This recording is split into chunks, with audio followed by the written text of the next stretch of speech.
नमस्कार दोस्तों, स्वागत है आप सभी का एक बार फिर से। आज मैं एक और पाठ लेकर आपके समक्ष उपस्थित हुआ हूं और मैं आपको विश्वास दिलाता हूं, इस पाठ को, इस वीडियो को ध्यानपूर्वक देखते हैं और सुनते हैं तो आपको इस पाठ में किसी भी प्रकार की कोई समस्या नहीं होने वाली है। तो चलिए बिना देरी किए पाठ को शुरू करते हैं।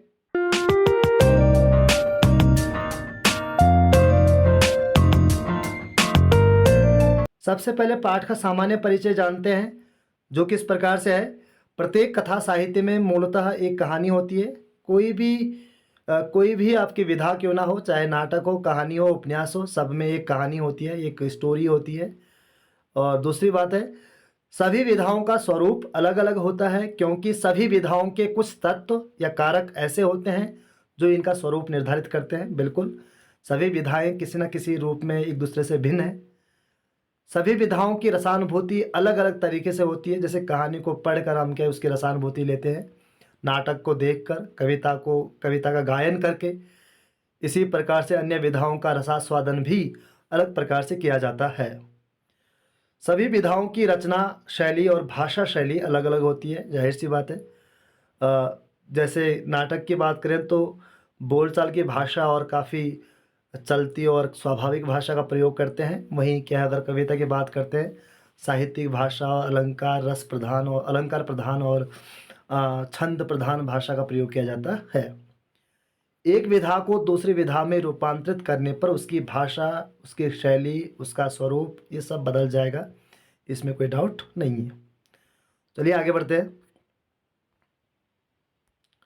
बात करते हैं कहानी क्या है और नाटक क्या है, इस पर विचार करते हैं। कहानी साहित्य की गद्य विधा है, बिल्कुल। जीवन की किसी एक घटना का वर्णन कहानी में होता है, बिल्कुल। पाठक द्वारा पढ़कर व सुनकर रसानुभूति की जाती है। ये कहानी के बारे में दो तीन बातें हैं। नाटक की बात करें, नाटक साहित्य की गद्य एवं दृश्य विधा है, बिल्कुल है। और नाटक को मंच पर अभिनेताओं द्वारा अभिनय करके प्रस्तुत किया जाता है, ठीक है। नाटक को देखकर रसानुभूति की जाती है, यानी कि नाटक मंच पर प्रस्तुत किया जाता है। एक दृश्य विधा है, गद्य विधा तो है ही है। चलो आगे बढ़ते हैं। ओके, अब बात करते हैं कहानी और नाटक के कुछ समान तत्व, यानी ऐसे तत्व जो समान हैं। और साथ ही यहाँ से एक प्रश्न और बनता है, कहानी और नाटक में समानता क्या है। तो ध्यान रखिएगा, आसान प्रश्न है।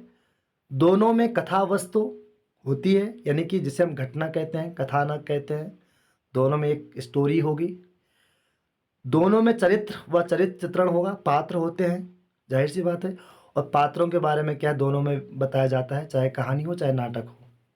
दोनों में संवाद होते हैं, संवाद को ही कथोपकथन कहते हैं। दोनों में देश काल होता है, देश काल को ही वातावरण या परिवेश या स्थान और समय कहते हैं।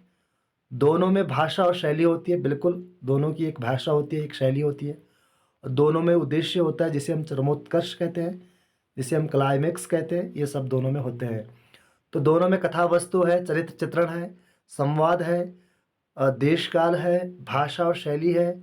और दोनों में क्या है, चरमोत्कर्ष है, जिसे हम उद्देश्य कहते हैं। तो ये दोनों में समानता है।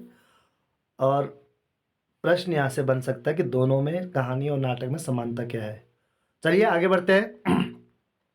बात करते हैं कहानी और नाटक में असमान तत्व कौन कौन से हैं, यानी कि ऐसे फैक्टर, ऐसे कारक या ऐसे तत्व जिनके कारण क्या कहानी विधा और नाटक विधा अलग अलग विधा मानी जाती है। तो दोनों में असमानता क्या है या असमानताएं क्या क्या हैं, इस पर भी प्रश्न आ सकता है।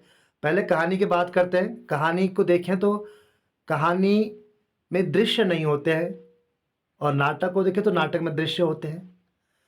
कहानी में पाठक और लेखक का संबंध होता है, जबकि नाटक में लेखक, निर्देशक, पात्र, दर्शक आदि सभी का संबंध होता है।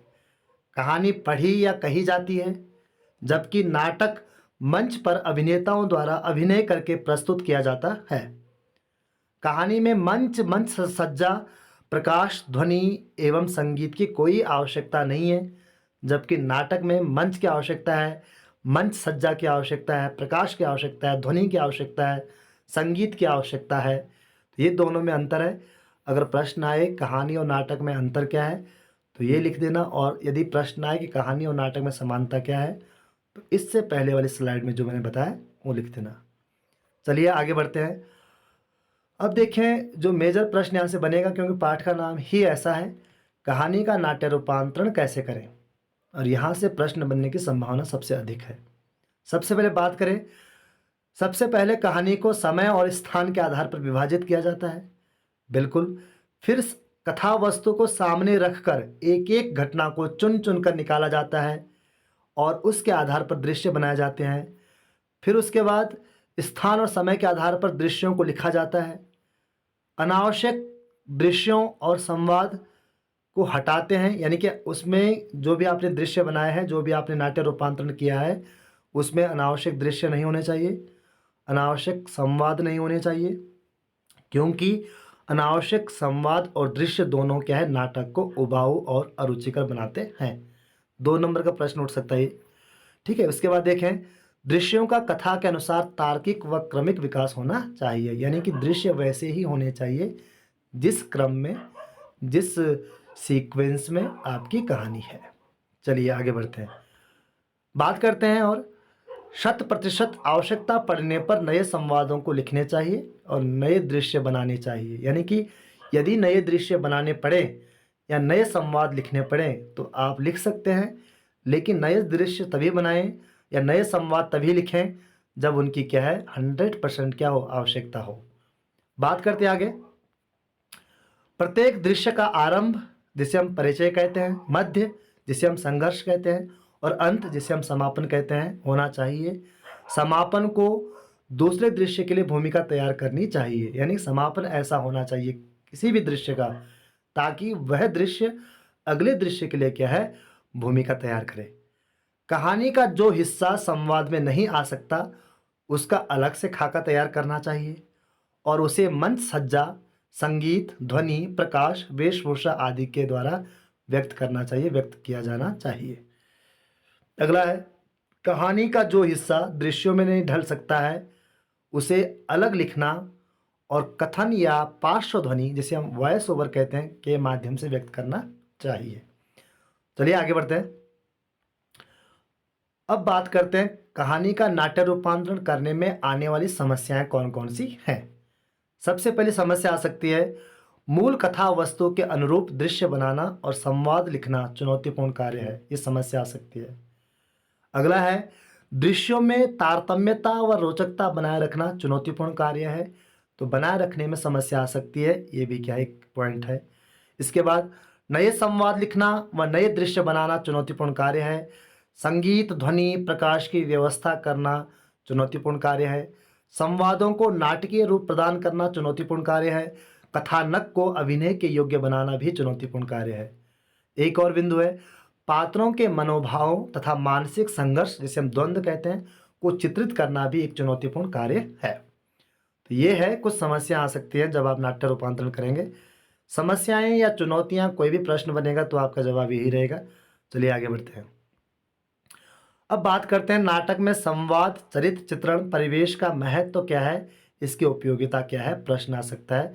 किसी पर भी आ सकता है, संवाद पे भी आ सकता है कि नाटक में संवाद का महत्व क्या है, नाटक में संवाद की उपयोगिता क्या है, या फिर नाटक में चरित्र चित्रण की उपयोगिता क्या है, या फिर नाटक में चरित्र चित्रण का महत्व क्या है, परिवेश का महत्व क्या है। इस प्रकार से कोई भी एक प्रश्न बन सकता है, सबका जवाब एक ही रहेगा। हम सीधे कैसे इस रूप में लेते हैं, नाटक हो, नाटक का संवाद हो, चरित्र चित्रण हो या परिवेश हो, दोनों क्या करते हैं, कथा वस्तु को या कथानक को आगे बढ़ाने का कार्य करते हैं।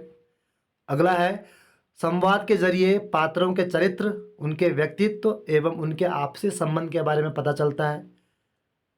इसके अलावा कथा वस्तु में रोचकता लाता है, चाहे संवाद हो, चाहे चरित्र चित्रण हो, चाहे फिर परिवेश हो। सजीवता लाता है, सजीवता को हम जीवंतता कहते हैं। और अगला है, कथा वस्तु के संपूर्ण घटनाक्रम का पता चलता है संवाद के जरिए, चरित्र चित्रण के जरिए, या फिर क्या है, परिवेश के जरिए।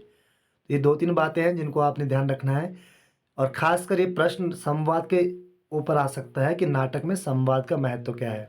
ठीक है, तो चलिए आगे बढ़ते हैं। अब बात करते हैं संवाद लिखते समय ध्यान रखने योग्य बातें कौन कौन सी है। ओके, बात करते हैं संवाद को लिखते समय ध्यान रखने योग्य बातें। संवाद छोटे होने चाहिए, संवाद प्रभावशाली होने चाहिए, बोलचाल की भाषा में होने चाहिए, स्वाभाविक होने चाहिए। 4-5 बातें तो यही हैं। उसके बाद संवाद की भाषा पात्र के व्यक्तित्व एवं स्वभाव के अनुकूल होने या होनी चाहिए, यानी भाषा वैसे ही होनी चाहिए पात्र की जो उसका क्या है, स्वभाव है, उसका काम है, उसका चरित्र है। संवाद मूल कथानक के अनुकूल होने चाहिए। तो ये कुछ बातें हैं जिनका आप ध्यान रख सकते हैं, क्योंकि यदि आपका अ, संवाद किसी डॉक्टर का है तो उसकी भाषा उसी प्रकार की होनी चाहिए। ये सेकंड पॉइंट का यही मतलब है, ठीक है। और यदि कोई कृषक है या फिर यदि कोई मजदूर है, कम पढ़ा लिखा है, तो उसकी भाषा उसी प्रकार की होगी। तो भाषा पात्र के स्वभाव के अनुकूल, उसके व्यक्तित्व के अनुकूल होने चाहिए, ठीक है। तो ये कुछ बातें ध्यान रखनी है आपने, ठीक है। प्रकार से क्या है, हमारा जो ये पाठ था बहुत ही छोटा पाठ है, और मैं उम्मीद करता हूँ कि अ, आपको इस वीडियो से कुछ सीखने को मिला होगा। और इसी के साथ धन्यवाद, नमस्कार।